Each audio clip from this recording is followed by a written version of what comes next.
right, so it's really weird what I'm doing here. Just kind of um, coming on out of the blue and just talking. Not setting a date. You know how you do the live streams. People do the live streams and they say, "Okay, I'm going to be talking on Tuesday at 5 o'clock about this issue." Stay tuned, or no, click the bell to get notified. This type of thing. And I'm not doing that. I'm doing something that it's kind of weird. Maybe, I don't know, maybe people do this, but certainly weird for me, because in the past I would be that person. I would set up a live stream, or either I would plan a video, do like some show notes or something and an outline, and then sit down and then deliver it, this kind of really, polished package, or as polished as I can get it. But I don't do that now. Right? I get up and just live my life. And then when something pops in my head, I'm already in front of my computer. So I just start talking. So this morning, I saw a tweet and I said, "Oh, this is not good." And then I quote tweeted that tweet, got some decent engagement, and then I kind of left it alone. I put it, in the back of my mind. And as I normally do, I had some coffee, played some games. I like to play video games in the morning before I start my real intellectual work. So in season or year 2 of my baseball game I'm playing, that process that I put away in my mind finished, and it spit out an output, like a computer runs several processes in the background. So that tweet that I looked at early this morning, my brain was sort of calculating something, and then it came up with something. And I said, "Okay, I have a story I want to tell, or I have something I want to talk about. It'll take 15, 20 minutes. And it's about woke as a mind virus." Right. And let me show the tweet, and then I'll give my take on that tweet. But it's from Elon Musk. The woke mind virus is either defeated or nothing else matters. These amazingly apocalyptic ideas here. Defeated or nothing else matters. I mean, what does he think is going on? In any case, woke mind virus was trending this morning, which I guess I contributed to by quote tweeting and talking about it. About a month or two now, I've been thinking of this idea of woke as a mind virus as being problematic. See it as just, well, it's just somebody, they don't like progressive politics, and so they need some way of sort of delegitimizing it, or demeaning it in some way, so they'll call it a mind virus. I mean, John McWhorter called it a religion, something like that. They're always this, people trying to find a way, like they don't like the idea, they'll try and find a way to make it worse, or delegitimize it in some way. So fine. I was like, all right, they think it's a mind virus. I'm not worried about it so much. But now I'm having trouble with this kind of story. I think it's a dehumanizing slur, and that's what my quote tweet was about. So let me kind of narrate what I'm saying here, right? Like what do I mean by it's a dehumanizing slur? And why I think it's problematic. So we tell ourselves stories to make sense of the world. All of us do. The world is very complex. Often it's stochastic in nature. It's very random, but we try and find a through line, right? For those of you who take statistics, we try to find a regression line where, there's a lot of variation going on, but what's something that we can tell about all of these dots, all of these random things going on? What's a story? And so we always tell ourselves a story to make sense of the world. And so a lot of people who are just maybe blindsided or bewildered by the fact that, you've got a lot of progressive ideas that seem to be changing society in ways they don't like.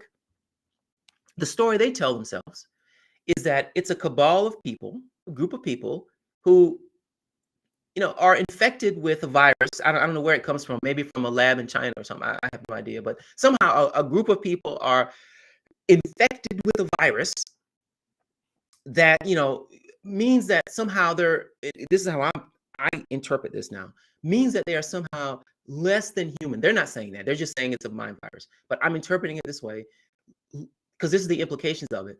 Less than human,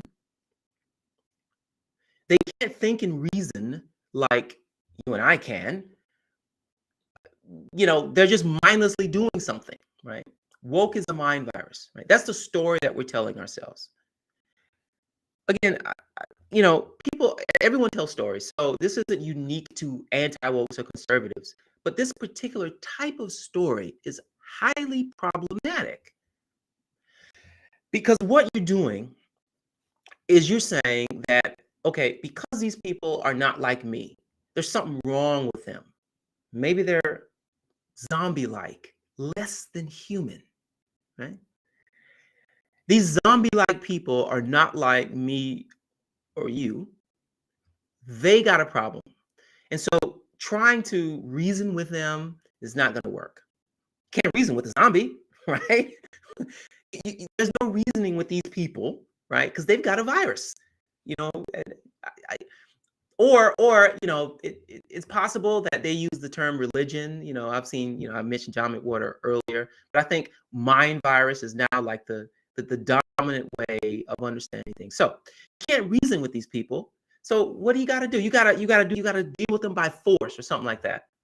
I think that's a problem. I really do. I do. I mean, to me, the best way of understanding what people call wokeism is simply that you've got a collection of people, a broad collection of people, young and old, but mostly young, people who are across the political spectrum, actually, although it seems as if it's very progressive, but across the political spectrum, people who just have a different view of the world.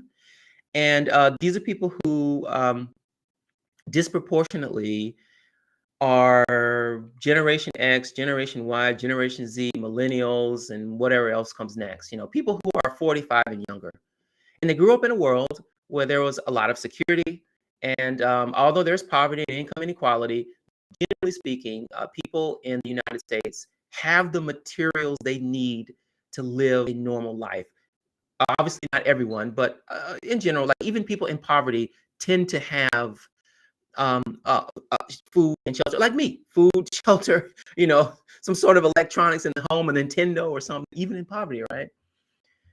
So people who grew up in that environment, privileged quality of life,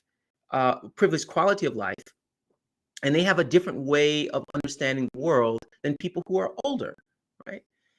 And so these people are now entering into institutions and they want to actualize those values. So these aren't people with some kind of mind virus.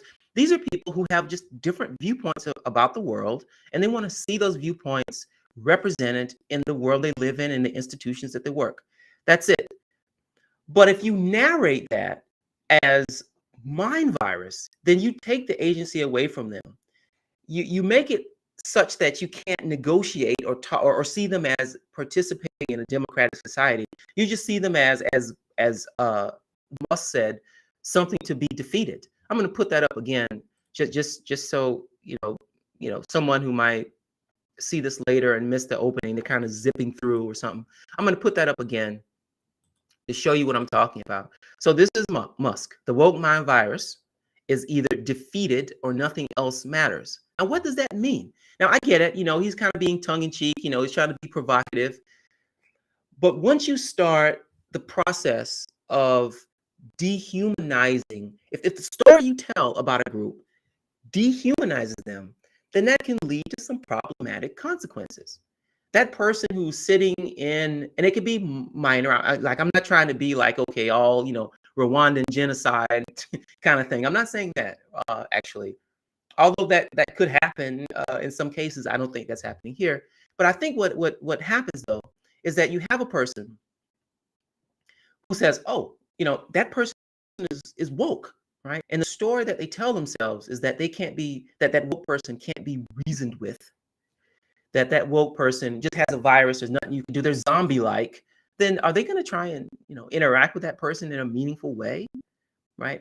Are they going to try and understand why a person believes that, as an example of what might be woke, why we have a safe space. I mean, that's a quality of life issue.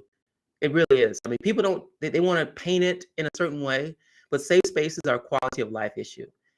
And people who are termed woke support that. Using proper pronouns is a quality of life issue. Meaning, if I was a trans person and I would feel better if someone called me, use the pronouns that I want, and they choose not to use those pronouns, that's lowering the quality of my life. And so people who are, people who are what you call woke, they are interested in those quality of life issues. So I think this is very problematic. I'm not entirely sure if what I what I say matters, because the stories we tell are to benefit us. Do we want to have a story where we say it's just people with different views who want to have these views actualized? Those views are rational. They're just different than mine. Well, that's not good, right? Because now you have to grapple with the person who's just like you, just sees the world slightly differently. You want that story? No. You want the story when they have a mind virus and they can't be reasoned with. Something's wrong with them. They're dumb. They're stupid. They're irrational. They're zombies. And I am the reasonable, rational one. That's what you want.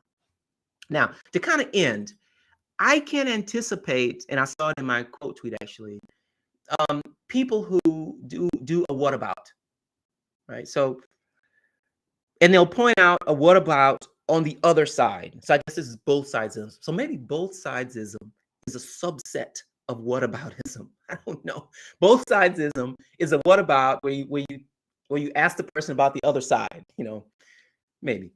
So, someone may say, well, what about MAGA folks? Aren't you dehumanizing them? Right? Quite frankly, I have not seen that. Oh, there's something in the chat. What's going on here? The Progressive American. So I've been doing these live streams now, like for a couple of days. And so this is the first person who's responded. So I'm going to take the time to read what the Progressive American says and then try. I think people said different perspectives. Yeah, I think so. The dehumanizing of youth, however, is an attempt to remove the democratic power of youth movements. Because the GOP and those who engage in this anti-woke baiting know how powerful young people are. That's interesting. I might take this up, so I got to kind of, process this. But that's an interesting idea, actually. Yeah, it's first off, the claim that these are generational differences, different perspectives. That's true, and that's what wokeism is. People don't like that, but that's what's happening. But then he makes the another claim that the dehumanizing of youth and people who are called woke generally are younger disproportionately, although I would consider myself woke and I'm almost 50. So, but they're disproportionately younger. He's arguing that this dehumanizing is an attempt to remove the power of youth movements. Okay, because those youth movements are powerful. Okay, that's something to think about, and I think that might be true. So thanks for that, Progressive American. I really appreciate that.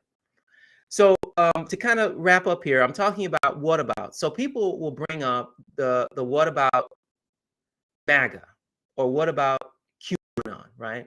So this is a both sidesism.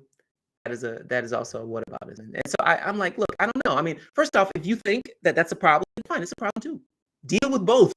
Like just because I'm saying that woke is dehumanizing, and then you also say that, well, what about people who are critiquing MAGA? They're also dehumanizing. If you think that's true, then fine. That just reinforces my point. So let's try and deal with both of them. I don't think it's true though. I just simply haven't seen people call MAGAism something like a virus or anything. I mean, I have heard that, they're racist. I don't think we consider racist people dehumanizing. I've heard that they've been xenophobic. I've seen all these things, but I haven't necessarily seen the same approach to woke people as I have with MAGA people or QAnon supporters. And also, I mean, as far as I can tell, there isn't some political push to deal with it either. It's not like you've got some liberal politician running on an anti-MAGA platform. Maybe, but I haven't seen it. Certainly, I haven't seen anything like Ron DeSantis's Stop Woke bill, right? Which is explicitly saying that these are this is something going on here we have to deal with, and we have to get the state's power behind it. This kind of thing. I haven't seen that, so maybe it's the same, but in my mind, it's not. So we're at the 15-minute mark. I think that's long enough. For those of you who watch this later, I hope that this is something worth thinking about, and it's enlightening and gives you a different perspective on what's going on in our social world. All right, have a good